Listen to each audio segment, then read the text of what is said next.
It has become a ritual that every single year, individuals who live in parts of the Greater Accra region, that is the capital city of Ghana, will lose their properties worth thousands of Ghana cedis to flooding. And this is because authorities are yet to find a lasting solution to this perennial problem. Well, at some instances, some individuals also lose their lives, and that has become dire. And so the government, in anticipation that the rains may set in anytime soon, has been assessing its remedies it has put in place to see whether or not it can resist this perennial flooding. So the first of all, the minister and his entourage was at the trade fair area where we understand that some individuals have begun developing an area which is supposed to be a buffer zone, and so the minister was not happy with that, and he was interacting with the municipal chief executive for the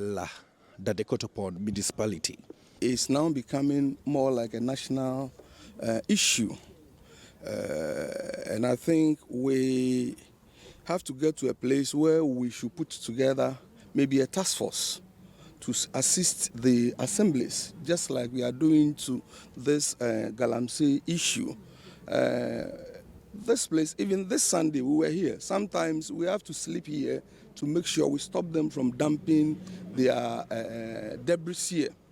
The police, one way or the other, assists us, but sometimes you call them and you are not getting them.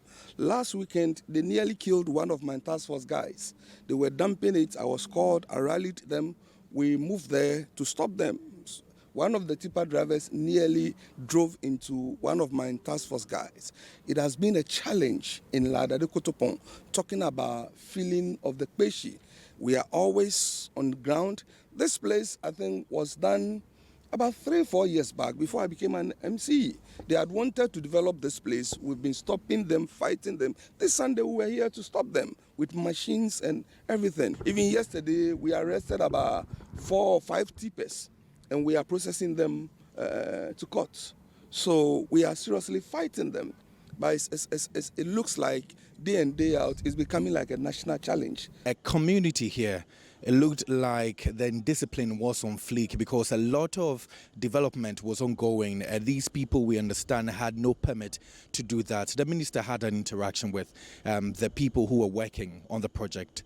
Well, do they have permits? They don't have permits. In fact, all these are among the 785 structures in the waterway and at the Kojo. We took an inventory of them last year when His Excellency asked us to break the buildings down. We took an inventory. All of these buildings are in the reservation, the river reservation, and they are all part of the 785.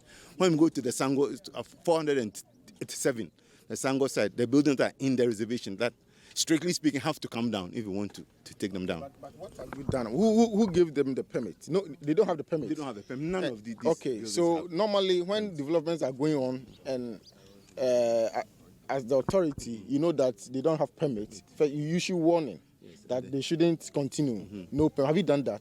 Yes, all of this. Why have you not been able to pull these buildings down? What is your challenge? The challenge is with the capacity.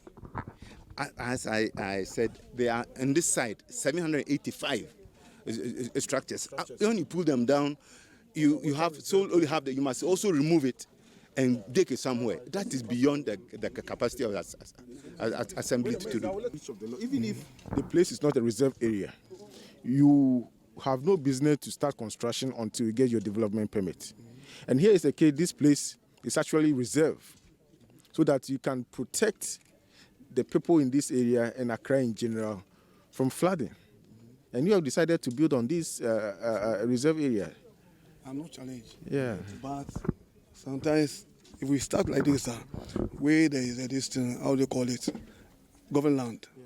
They stop it before we start. They stop. But this one, see you are people trying around. to put the blame on the assembly that they didn't stop you. So if they can't stop her, so they have to stop. So see this one like this. If something start, we when you don't say there is not this thing, we have to stop the person. You see? We have to stop the person. Yeah, but it's not stop the person where the person finish that this way they can't break this.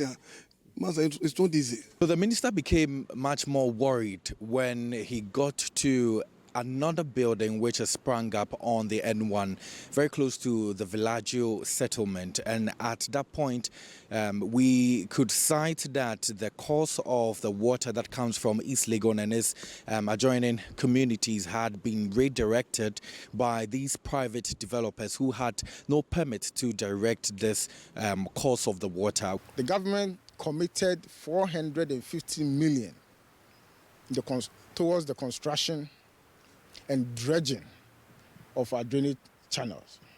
All this money could have been used to do something else.